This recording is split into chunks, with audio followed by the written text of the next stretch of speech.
Muito boa noite, pessoal. Hoje estamos aqui para uma entrevista super bacana que eu tenho certeza que vocês vão gostar. Então a gente vai começar a semana com o pé direito. Estou aqui com o Arthur Carneiro da Exis, que faz muito tempo que a gente não conversa, mas a última conversa foi muito massa. Inclusive a gente estava conversando sobre isso aqui. Então já deixe seu like, se inscreve no canal, que a gente quer bater 70 mil inscritos com a sua ajuda. O pessoal já está chegando aqui. Boa noite, Ronildo. Arthur, meu querido, o pessoal já está chegando. Então, se apresenta para a gente, por favor. Fala um pouco da casa, né? Eu sempre falo que o gestor está aqui, mas sempre tem ali um time por trás. Então, por favor, fala um pouco da história da Axis, o time aí, inclusive tem um pessoal aí atrás de você, trabalhando até tarde. Então, fala um pouquinho para a gente, por favor. Daniel, mais uma vez, muito obrigado pelo convite, sempre um prazer conversar com você. A Axis foi fundada em 2017, eu e o Bruno Licarião vimos um movimento muito importante que acontecia no mercado, de abertura do mercado como um todo. A XP, naquele ano, foi investida pelo Itaú, validando essa tese de abertura de mercado, e o Pactual acelerava bastante também na estratégia de varejo deles.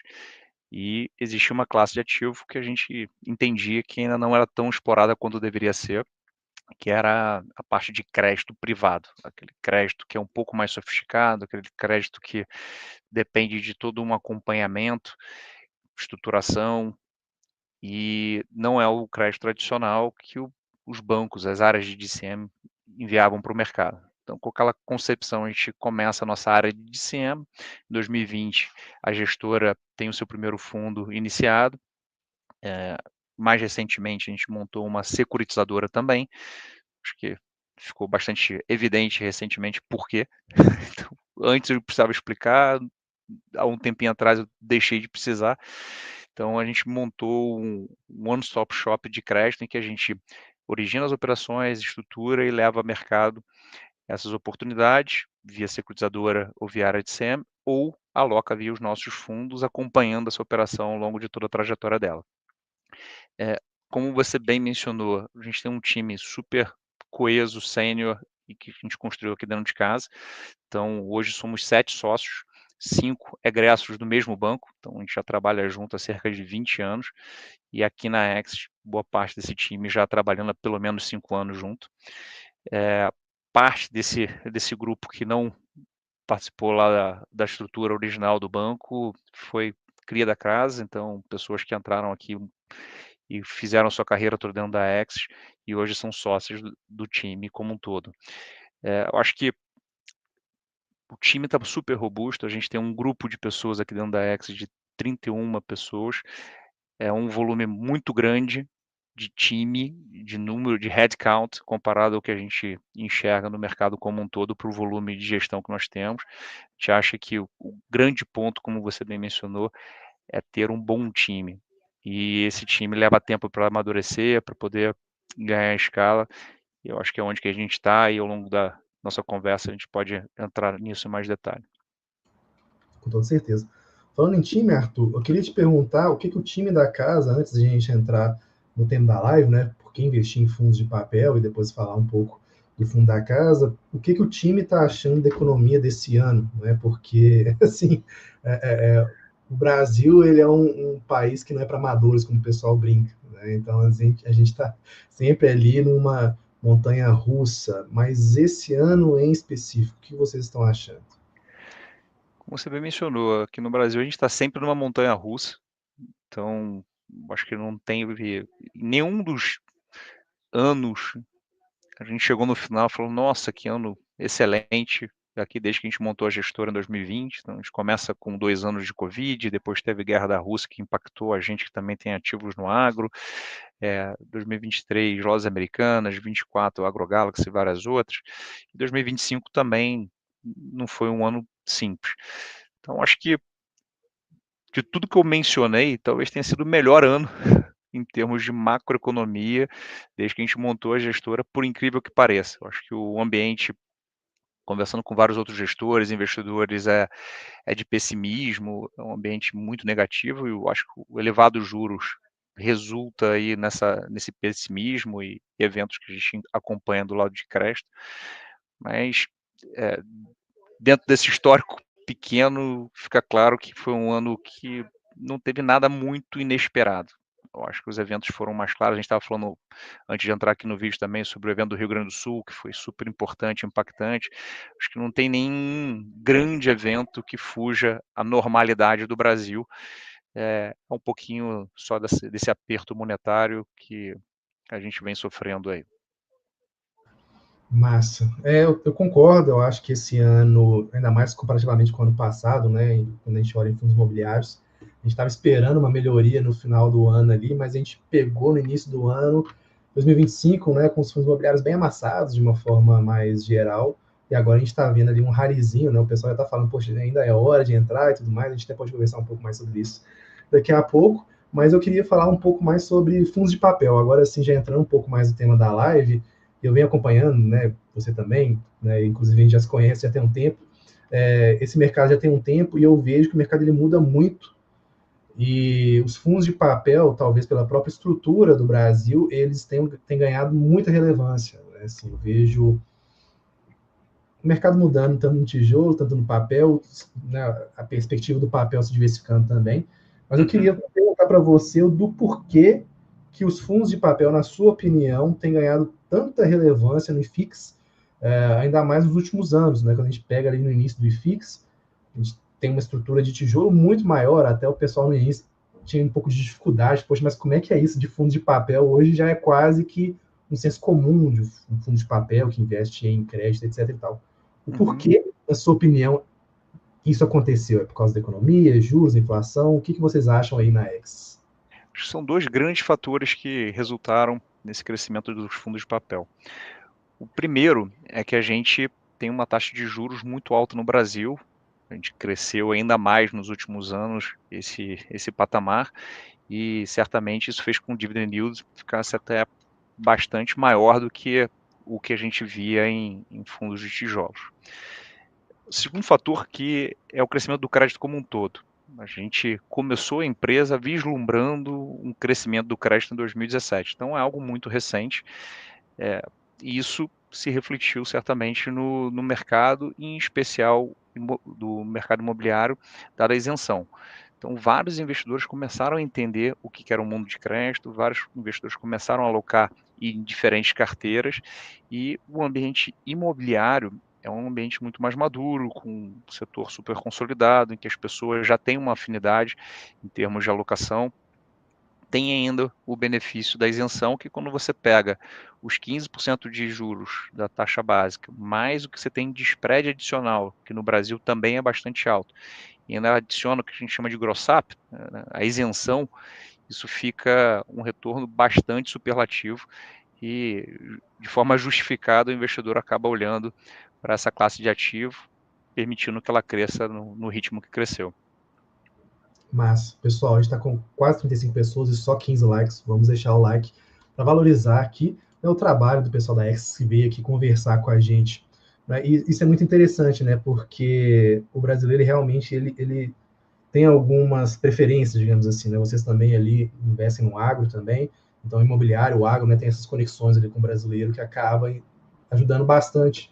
Né? Eu vejo que, por exemplo, apesar de eu gostar bastante do produto da infraestrutura, né, o FINFRA, em termos de liquidez, talvez eles estejam com um pouco mais de desafio para alcançar o agro, por exemplo, os FIAGROS e os fundos imobiliários lá na parte do imobiliário, né? Então, a gente vê que tem essa perspectiva mesmo, e aquilo também que eu estava falando antes, né? Eu acho que o Brasil tem uma economia, por exemplo, muito diferente dos Estados Unidos, né? Que a gente tem os REITs norte-americanos, né? Entre aspas, os primos lá dos familiares, para quem não conhece, e a economia brasileira, ela acaba favorecendo muito o crédito também, né? Com juros aí super altos.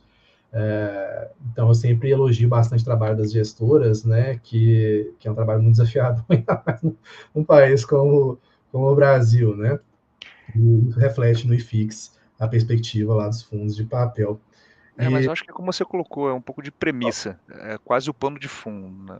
A gente já trabalha no mercado financeiro há bastante tempo, está acostumado com os ciclos do Brasil.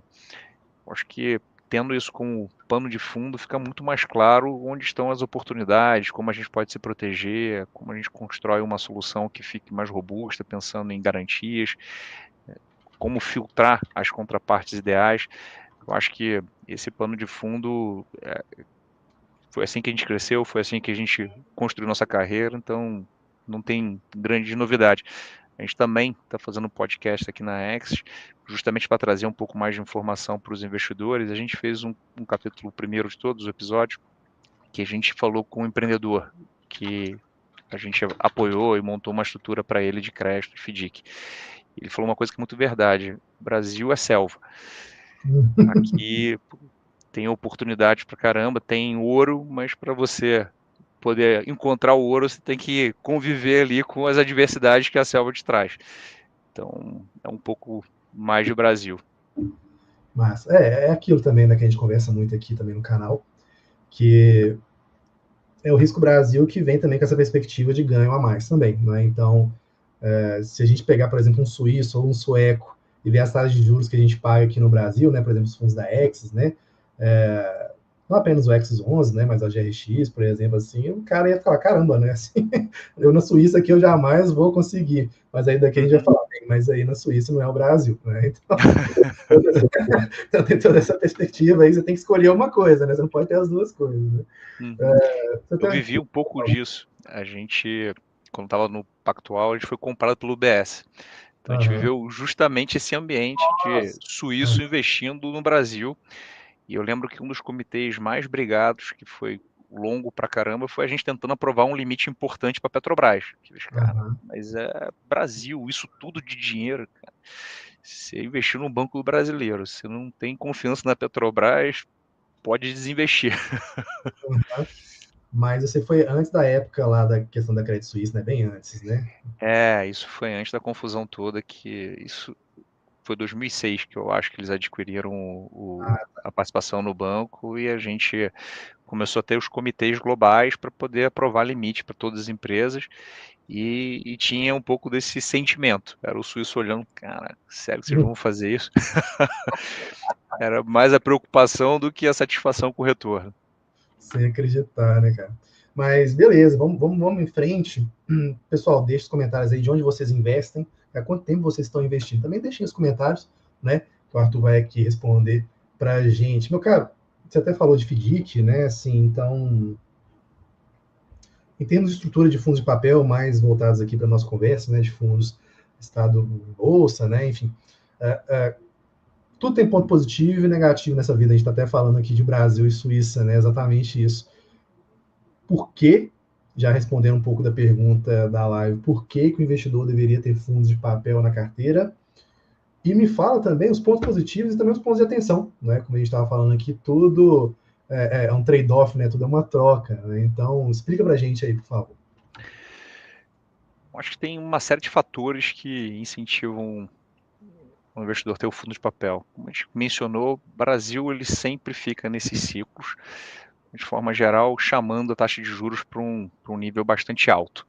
Então, seja por causa da inflação, seja por causa das dificuldades que a gente tem em conter o fiscal, seja por eventos adversos que surgem com frequência. Então, a gente comentou um pouquinho da história da gestora e é impressionante como é que você tem sempre um grande evento colocando. E se a gente for retroagir para a história da Exit, que pega alguns anos antes, a gente também tem os seus dias, né? Aqui no Brasil a gente tem até o dia que aconteceu isso, o dia que aconteceu aquilo. Então tem... E tudo mais, né? E além disso, a gente sofre muito com o que acontece lá fora, como país em desenvolvimento.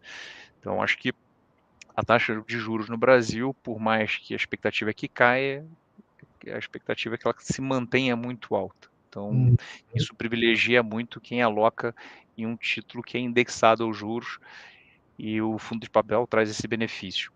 Outro fator importante é o arcabouço que a gente tem dentro do mundo imobiliário. Então, a gente consegue operar num ambiente que é muito menos volátil ou cíclico do que no agro, por exemplo, que a gente mencionou. Não tem uma curva de investimentos tão longa e complexa quanto a gente tem em infraestrutura. Então, é um processo que é mais do dia a dia, que o investidor está acostumado, que você tem uma estrutura muito robusta em termos de regulação, não tem nenhuma variação importante que possa mexer com esse mercado. Outro fator que é super relevante que o investidor deveria estar atento é o casamento de passivo e ativo trazendo liquidez. Muitos dos investimentos que a gente enxerga em renda fixa Quando o investidor aloca, ele tem um prazo de resgate que, quando responsável, é um pouco mais longo. Aqui você tem liquidez em 2 dias, o que é maravilhoso. Então, o investidor tem essa liquidez muito clara. E do lado da gestão, o gestor tem um benefício de poder fazer investimentos em operações de longo prazo, sem vivenciar a euforia ou o Sim, medo que acontecem dentro do Brasil, até devido àqueles ciclos que a gente mencionou. Então, eu tenho um passivo que é muito robusto para poder fazer a alocação certa, com a visão de longo prazo, e para o investidor eu tenho a possibilidade de resgate, o que ajuda muito. Então, eu tenho uma série de facilidades que tem uma cerejinha do bolo, que é a isenção. Então, como a gente mencionou, essa isenção traz todo um arcabouço de juros relevantes, spreads que são muito importantes, num ambiente seguro, com regulação bem estruturada, com liquidez em D2, garantias reais e ainda por cima de forma isenta. Então, acho que o investidor em geral deveria olhar isso como uma grande oportunidade de alocação, principalmente comparada a boa parte das outras classes.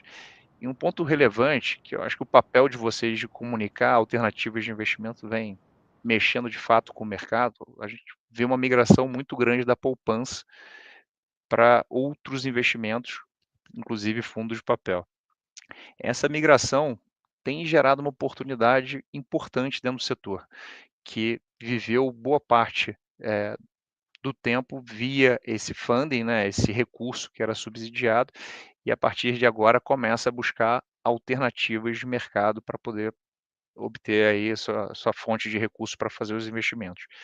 Então, existe uma janela muito oportunística de alocação em boas oportunidades de investimento, com boas contrapartes, que já tem um histórico muito relevante, que sabem fazer operações como a gente já acompanhou até então, porém, até muito pouco tempo a gente não tinha acesso, dado que o recurso que ela captava era subsidiado.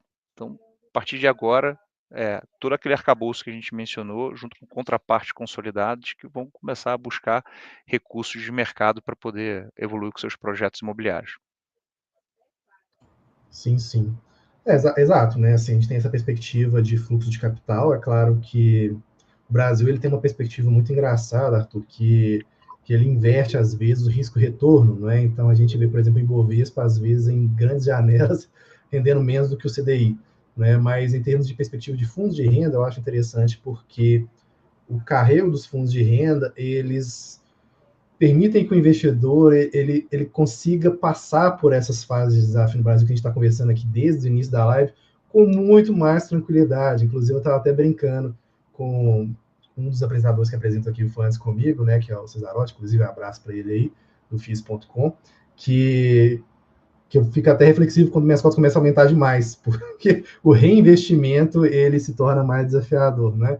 Então é massa que tem essa perspectiva dos fundos de renda, claro, né, com seus riscos, né? Tudo tem risco de crédito, risco de liquidez, etc. Tudo que você falou aí trouxe para a gente, mas com muito mais pontos positivos do que negativos e que se adequam no Brasil. Não sei se você vai concordar comigo, mas, por exemplo, se você erra com uma ação no Brasil, tudo bem, né, que eu sou parcial, não sou imparcial com fundos imobiliários, mas quando você erra no Brasil uma ação, o carrego é doloroso e o erro é doloroso também. Às vezes, o imobiliário está passando por uma fase um pouco mais desafiadora, que vai se recuperar mais na frente, mas o carrego dele já compensa por si só. Né? Então, tanto no momento desafiador do Brasil, né, o risco sistemático, ou no não sistemático, ou seja, do investimento em si ali, se torna muito mais fácil para o investidor. Né? Então, para o investidor médio no Brasil, acho que os fundos imobiliários de papel, em consequência, também são muito, muito interessantes. E agora, Arthur, queria entrar mais no fundo da casa, né, que a gente também veio falar sobre ele aqui, que é o X11. Me fala para a gente, para quem não conhece ainda, qual que é a estratégia, a perspectiva desse fundo, né?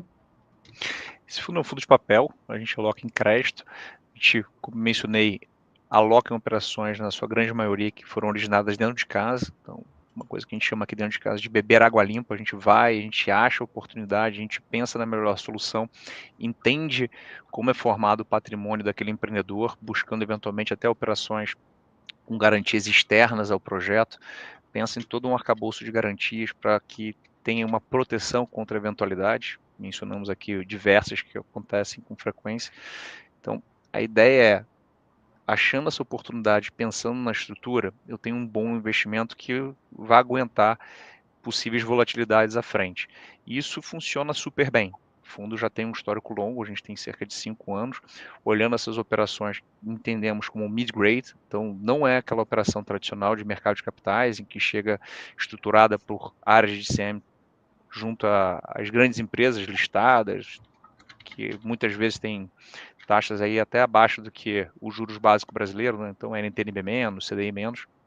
Não é esse o foco nosso, não é o que eu consigo gerar alfa para o meu investidor, então é achando a oportunidade diretamente, e também não são aquelas operações muito arriscadas que a gente já viu alguns fundos que chegaram até a ser campeões de distribuição durante muito tempo, apresentam. Então, multipropriedades, aquelas operações às vezes com menos garantia e com um viés quase de equity, né? Apostando muito no empreendimento e ficando muito refém aí do sucesso do projeto imobiliário. Aqui a gente busca mitigar os riscos, então colocando gordura, colocando garantias para que eventualmente, se alguma coisa fugir o esperado, de novo, no Brasil geralmente foge, a gente tenha essa gordura para trazer o capital de volta bem remunerado para o investidor. Isso permite a gente uma rentabilidade bastante interessante. Nos últimos 12 meses, o fundo teve uma distribuição de quase 17% isento, o que é uma enormidade, deixar qualquer suíço com inveja. Nisso a gente ganha, né? E a perspectiva da estratégia em termos de setores e tudo mais, nos últimos 12 meses vocês investiram basicamente nesses middle grade, né, que você falou, mas tem algum setor específico que você gosta ou não? A gente mudou bastante a configuração do fundo dado a recente regulação. Então, tinha uma liberdade muito grande do que gerava lastro para um CRI no passado, e a gente, dentro da nossa carteira, você pegar mais ou menos um ano atrás, você conseguia enxergar essa diversidade dentro do nosso portfólio, e a regulação foi sofisticada justamente para focar no setor imobiliário. Então, tudo que não era imobiliário deixa de ser um ativo-alvo de investimento pelo fundo, né? A gente não consegue construir o CRI com base nesse lastro. E como a oportunidade que eu mencionei de mudança grande do perfil de funding, né, de recurso, que subsidia os investimentos dentro do mercado imobiliário tradicional, da construção vertical, a gente começou a crescer essa parcela de forma bastante importante dentro da nossa carteira. Hoje, cerca de 50% do fundo está em término de obra. O restante, a gente tem operações com recebíveis, tem operações solares, que é resquício também da política anterior. A gente tem operações que têm essa visão mais pulverizada. A gente tem uma operação que é uma compra e venda, mas que é uma operação de risco de crédito. Então, tinham empresas que tinham interesse em tomar um recurso para comprar um terreno. Eu falei, pô, eu compro o terreno para você e eu vendo para você, te dando um prazo para me pagar com esse arcabouço de garantia. É mais eficiente em termos de custo, eu não tenho todo o custo de desenvolver um CRI, e isso acaba gerando um bom resultado para o investidor, né? Eu consigo cobrar isso como um retorno para o investidor e uma solução mais simples para a companhia também. Então, um portfólio que era um pouco mais diversificado e hoje está cada vez mais concentrado no ambiente imobiliário, em especial em residencial vertical. Que massa. E o pessoal pergunta muito aqui, Arthur, se tem fundos que investem no residencial, e aí, mais um exemplo, não é? Seja na perspectiva direta, que a gente, né, aí já é um pouco mais realmente, não é tão comum, mas no crédito a gente vê vários fundos imobiliários, e aí mais um exemplo aí do X11, para quem tem curiosidade com esse mercado, né, esse mercado residencial ali, né, já mais um exemplo aí, fica a dica, para quem quer entrar nesse mercado, estudar o X11 também. E em relação... Deixa eu só mencionar, estava esquecendo de um ponto bastante importante que a gente montou na estratégia dentro da nossa carteira. O FII, FIAGRO, é um FII. E a gente conversando com o nosso administrador, ele entende que fundos imobiliários podem investir em fundos imobiliários que sejam da cadeia do FIAGRO. E a gente tem uma janela que é bastante atípica dentro do mundo imobiliário. Então, A gente passou por uma crise muito importante, Sim, os preços tiveram uma volatilidade muito relevante e hoje ainda o nosso fundo, por exemplo, tem um desconto de 25% em relação à patrimonial, que é um desconto muito forte. Ele, dado o nível de retorno que a gente consegue dentro do fundo, vem permitindo a gente pagar 0,12 ao mês de distribuição. O Axis 11 já está há 10 meses pagando 0,13. certo. Só que quando eu compro a R$ 8, esse 0,12 é quase como se virasse um 0,15. Em outras palavras, eu tenho um dividend yield de 1,5% Muito alto. dentro do nosso fundo agro, o que é mais importante do que existe hoje dentro do Axis 11. E além de conseguir distribuir esse 1,5, que é um dividend yield muito forte, eu consigo preservar uma parte importante de distribuição para movimentos futuros. Para quê? Para tentar tirar o ciclo que existe dentro de um setor cíclico como o agro. Então, o que a gente percebeu dentro do agro é que o investidor, assim como no imobiliário, ele quer uma Sim, previsibilidade, ele quer uma receita mais contínua, até porque, como você bem mencionou, ele vem lá do aluguel, né? Então ele vem do tijolo, que tinha um aluguel, e aquilo ali é muito linear. Aí ele entra em fundos de papel, mas dentro do ambiente do imobiliário, que também é menos cíclico, e quando ele vai para o agro, ele se depara com um ambiente com sazonalidade. Mas ele falou, pô, mas eu quero tudo como funcionava lá no imobiliário de uma forma bem linear. Então a gente aproveitou o momento para trazer essa linearidade, para a gente guardar aqui também uma reserva que é muito importante, e essa oportunidade de investimento se tornou um investimento também do Axis 11. Então o Axis 11 faz alocação no AGRX, uhum, novo, absorvendo esse possível upside que existe entre a cota de mercado e a cota patrimonial. A gente acredita que em algum momento vai fechar, e enquanto isso não ocorre, eu trago um dividend yield muito superior àquele mesmo que o Axis 11 tem dentro do restante da carteira, que tem esse perfil que eu tinha mencionado anteriormente. certo. E o AGRX11 também já tem muito tempo que eu acompanho o fundo, né? Inclusive foi a primeira vez que a gente se É, encontrou, e ele também paga, né, esses rendimentos ali bem relevantes, já tem um bom tempo também, né? Então, a o perspectiva. agro é uma nova fronteira dentro do mercado de capitais, então as taxas são maiores do que existe dentro do imobiliário, e a gente conseguindo montar essa reserva traz um pouco de linearidade para isso. É isso que eu ia falar, né? Eu acho que é uma visão muito acertada, não apenas da Axis, mas de outras gestoras que trabalham com o agro, de que a perspectiva de quem veio para o agro, muito provavelmente veio dos fundos de renda do imobiliário, né? Então a gente via, né, às vezes os fundos do agro, fiagros, pagando não recorrentemente, ou então de forma muito ali, talvez, esparçada, ou não tão linear, e eles sofreram, talvez, ali numa perspectiva do mercado, talvez, de liquidez, de conhecimento, etc. Depois, quando eles passaram a entender isso que você acabou de falar, que vocês entenderam, né, pelo que a gente acompanhou, melhorou bastante essa perspectiva, né? Então, acredito que seja uma reflexão bem acertada, né? E fala para a gente, entrando no X11, você já falou um pouco sobre o fundo, né? Mas tem Uhum. várias estratégias dos fundos imobiliários no mercado, etc e tal. Por que o investidor deveria comprar o X11 em específico?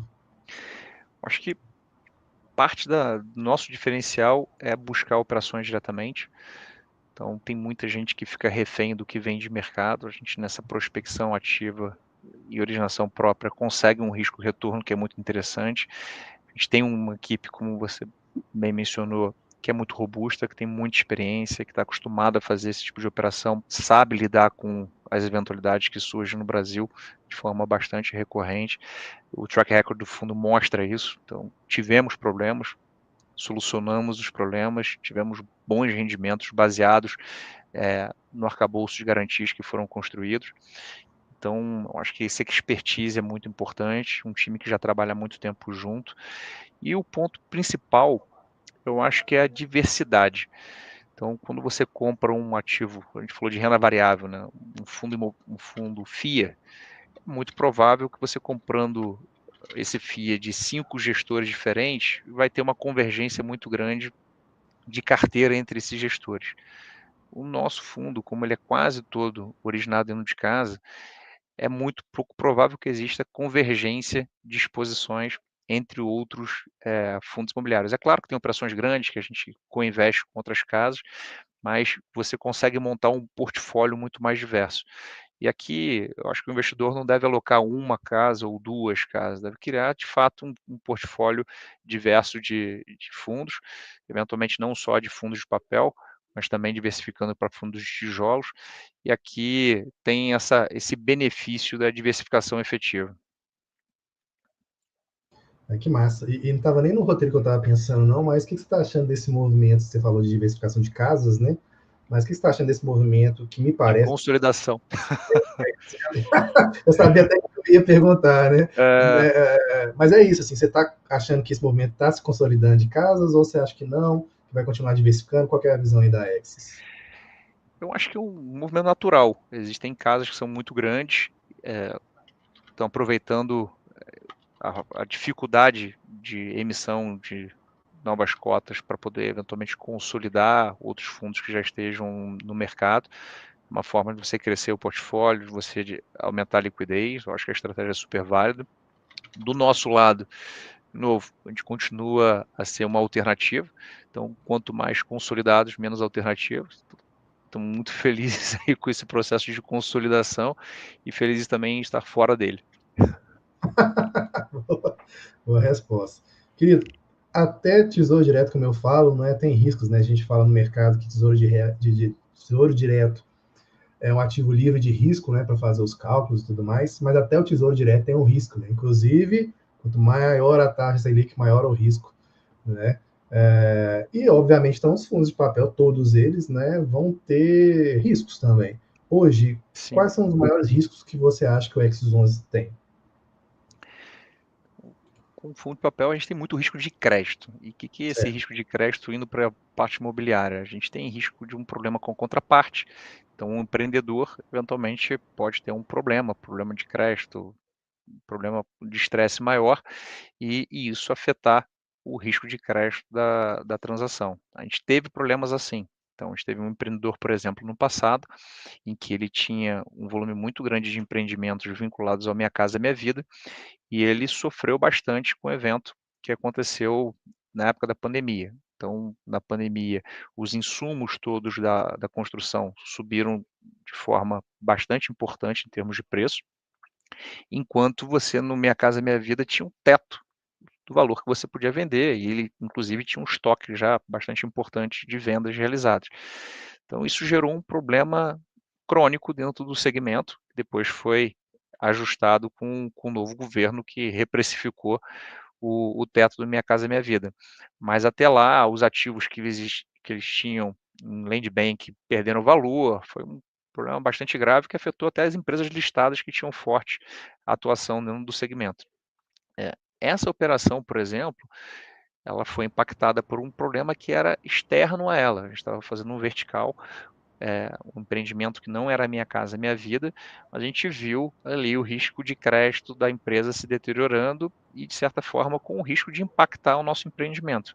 A gente fez toda uma blindagem dentro da operação, a gente colocou um engenheiro independente, a gente colocou todo um arcabouço de estrutura para trabalhar a nosso favor, e recentemente a gente teve o ABITS desse projeto, então o projeto sobreviveu a esse período de crise e a gente já está bastante próximo aí de liquidar a operação como um todo, a parte sênior da operação já foi 100% liquidada, então dentro do Axis 11 a gente já não tem mais essa exposição, mas foi um exemplo de como um risco de contraparte do acionista pode de alguma maneira impactar a operação e como a gestão é importante para sair do outro lado. Um outro risco, por óbvio, o risco de obra. Então, como a gente mencionou, na própria época do Covid, a gente teve um aumento de custo. Então, eu projetei um custo, aquele custo pode ficar maior, e na época do Covid foi bastante maior. Então, como a gente falou, imprevistos acontecem, a gente tem que estar preparado para isso. Como é que a gente se previne contra isso? Com uma gordura de garantias.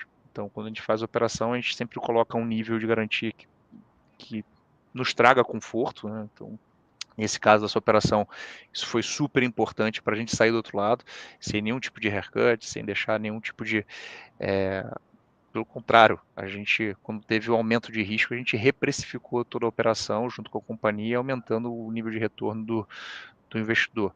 Então, essa gordura, ela trabalha a nosso favor, coisa que quando você está como investidor de equity, né, como sou acionista da empresa, eu não tenho essa possibilidade. Então, outra diferença importante entre fundos de papel e fundos de equity, fundos de tijolo, no final das contas, você detém um ativo. Quando existe uma diversidade, a primeira perda fica para esse investidor de equity e quem fica mais protegido é um investidor de crédito que trabalha com essa gordura, tem a senioridade em relação ao equity holder. Uhum. Então, acho que esses dois são os principais riscos que a gente tem na nossa carteira e a gente busca mitigar, como eu mencionei, trazendo uma estrutura de garantias muito robusta. E uma outra coisa que é importante é um arcabouço que nos permita gerar um controle. Então, eu vejo muito investidor ficando preocupado quando a gente tem uma quebra de covenants, quando a gente tem uma assembleia para discutir alguma coisa, que a gente precisa dar um waiver. Então, esses nomes, covenants, waiver, tudo em inglês, gera uma confusão grande para o investidor, dá a sensação de que existe um problema relevante, mas, na verdade, é todo um clausulado que a gente cria para a gente ter o controle. Se eu não tenho um covenant que ele é quebrado ao longo de uma adversidade qualquer, eu não tenho como, eu não tenho gerência, não tenho como gerar uma atividade que me permita entrar dentro da operação, sentar na mesa com a contraparte, renegociar e tratar aquilo que vinha acontecendo. Então, acho que parte importante do trabalho de concepção da operação é a estruturação que nos traz esse covenant e depois de gestão é o acompanhamento disso, para que a gente saiba que está tudo ocorrendo conforme foi projetado originalmente. Massa. E antes de a gente entrar no mercado como um todo, o que vocês acham? Eu queria ainda falar um pouco mais sobre o Exis 11. Qual que é a expectativa para vocês, a perspectiva para vocês do Exis 11 em termos de tamanho para os próximos anos, né? Inclusive, eu vi até uma pergunta aqui do... Deixa eu ver aqui, deixa eu achar ele de novo. Do Alessandro, perguntando as expectativas de liquidez, né? Da liquidez diária, média diária, né? Qual que é a expectativa para vocês de crescimento desse fundo para os próximos anos? Ano que vem e para os próximos? A nossa expectativa é muito grande. A gente, como eu falei, tem uma equipe que está sobredimensionada e o fundo da mesma maneira. A gente hoje tem um fundo de 140 milhões de reais que a gente acabou de dobrar o patrimônio, então ele tinha 70 milhões de reais até pouco tempo, a gente dobrou na última oferta. Espero que ele cresça nesse ritmo. Então, nos próximos anos, eu acho que a gente tem um crescimento bastante importante do fundo.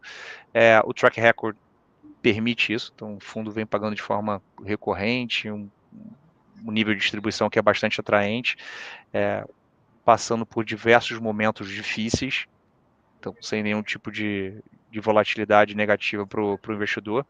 E quanto à liquidez, eu acho que é um perfil de investidor que a gente tem dentro do fundo. Hoje a gente tem uma base muito grande de investidores que são institucionais. Esses investidores eles têm um perfil de alocar e carregar.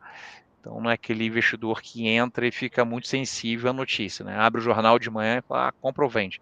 É aquele investidor que tem uma visão de longo prazo como a nossa, o que traz uma liquidez um pouco menor. Mas eu acho que o próprio crescimento do fundo vai fazendo com que a liquidez aumente, o interesse de pessoas físicas, que é um público que a gente não tem tanto contato ainda. A gente cresceu boa parte da gestora com investidores institucionais, isso é reflexo também no passivo do Axis 11. E, de novo, acaba que esse investidor é menos volátil. Mas ao longo do tempo a gente vê um crescimento importante. O próprio Axis 11 teve um aumento de liquidez bastante interessante após a última oferta. Eu acho que isso é o início de uma tendência. Que massa. Para a gente finalizar a live, de forma geral, e também talvez da perspectiva do próprio Axis 11, né, que você respondeu um pouco já agora, 2026, momento bola de cristal, né? Ninguém tem bola de cristal, mas a expectativa aí da casa, mais uma vez, né? Brasil, a gente nunca sabe. Mas o que vocês esperam para 2026? A minha impressão é que o mercado, de certa forma, está um pouco esperançoso, né? A gente vê a alta do IFIX como um todo, né? Apesar de que ainda a impressão é que dá para crescer muito mais ainda, né? Ainda tem muito desconto. Mas como é que vocês estão vendo os fundos imobiliários de forma geral em 2026 e o que vocês esperam para o Axis 11 em termos de performance para 2026 também? acho que os fundos de papel continuam como uma ótima alternativa de investimento. Os juros, apesar de uma expectativa de queda, é que ele não caia tanto. Então a gente continua tendo uma boa rentabilidade. O que é muito interessante é que o risco de crédito diminui. Então, quando você diminui a taxa de juros, aquela gordura que eu mencionei acaba ficando maior. Então, eu peso menos nos juros ao longo do investimento do projeto. O volume de oportunidades que surgem também cresce bastante. Então, muito empreendedor, quando vai fazer o projeto, fala, pô, qual é o meu custo de capital? Se é 15 mais esse spread, eu prefiro deixar isso aqui na gaveta e eu volto para o mercado em algum outro momento. Talvez 2026 seja esse momento. Então, se os juros começam a cair, esse investidor se anima, tira da gaveta o projeto, surge uma oportunidade nova de investimento.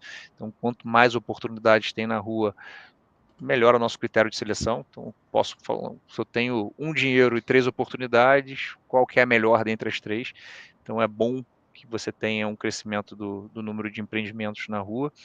Do lado dos compradores, gera um aquecimento, porque da mesma forma que o empreendedor pensa 2 vezes quando o juro está alto, quem vai comprar um imóvel também pensa 2 vezes. Então, vou comprar um imóvel, vou ficar pagando isso aqui de juros, eu aguento esses juros? Isso pesa muito na economia no mutuário, do comprador do imóvel. Então, acho que essa tendência de queda de juros é música para o mercado de crédito, é música para o mercado imobiliário. Então, a minha expectativa é muito positiva. E acho que para o investidor, talvez tenha um erro que ajude.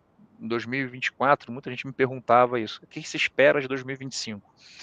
E a gente estava num ambiente que as patrimoniais estavam bem descoladas dos preços de bolsa. Né? Então, o preço de bolsa estava bem abaixo da patrimonial.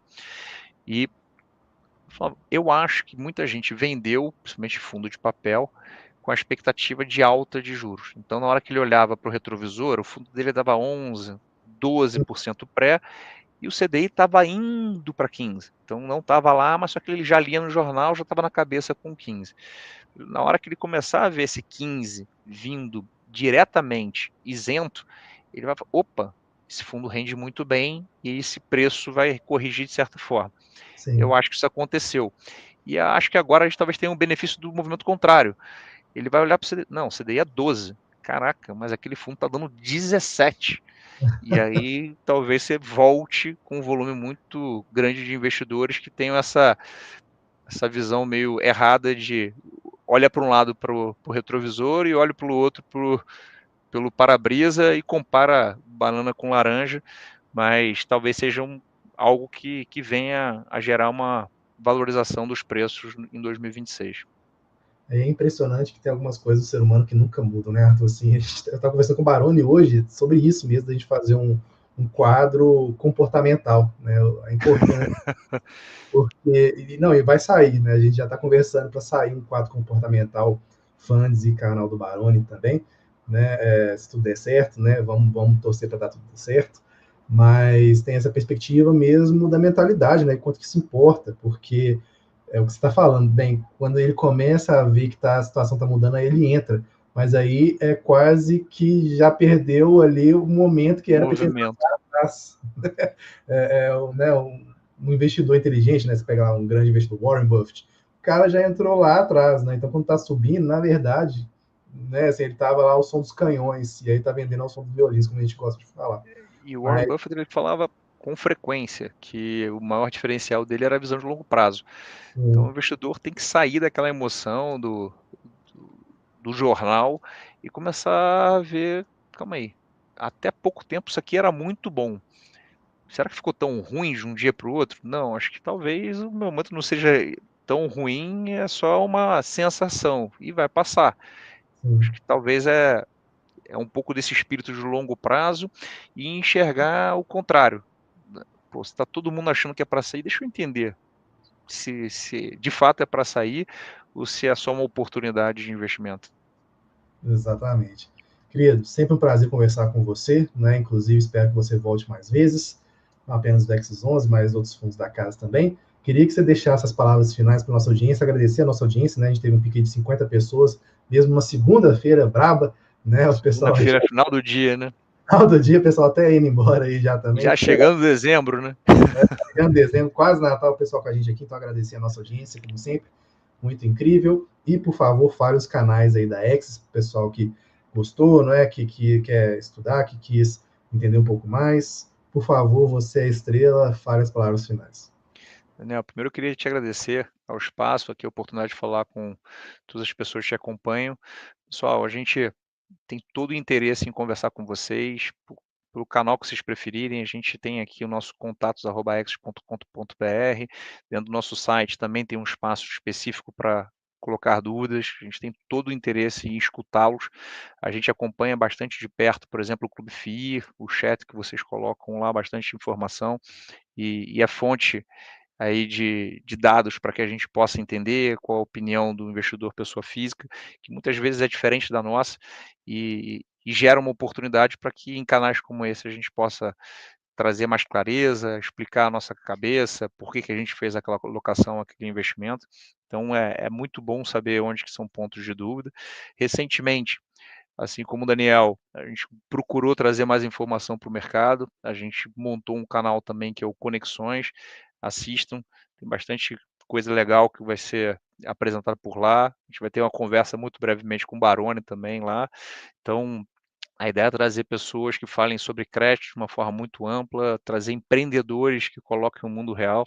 A gente colocou o nome de Conexões, porque é o que a gente entende que a gente faz aqui, que é trazer essa linguagem do empresário e do investidor, e a gente faz essa leitura dos dois mundos que muitas vezes não se comunicam, não se entendem, tem uma linguagem bem diversa. Então, a ideia é que a gente devagarinho vá trazendo um pouco da realidade dos dois lados para que vocês tenham bastante informação. De novo, muito obrigado aí, Daniel, pelo espaço, pela abertura, e fico 100% à disposição para poder discutir com vocês e aprender um pouquinho do olhar que vocês possuem, como o Daniel colocou, a forma de enxergar e o comportamento dos investidores muitas vezes é diferente de quem está no dia a dia no mercado. Então é super bacana a gente ter esse canal de acesso e essa informação chegando até a gente. Pessoal, com Deus, excelente semana. Até a próxima. Tchau, tchau.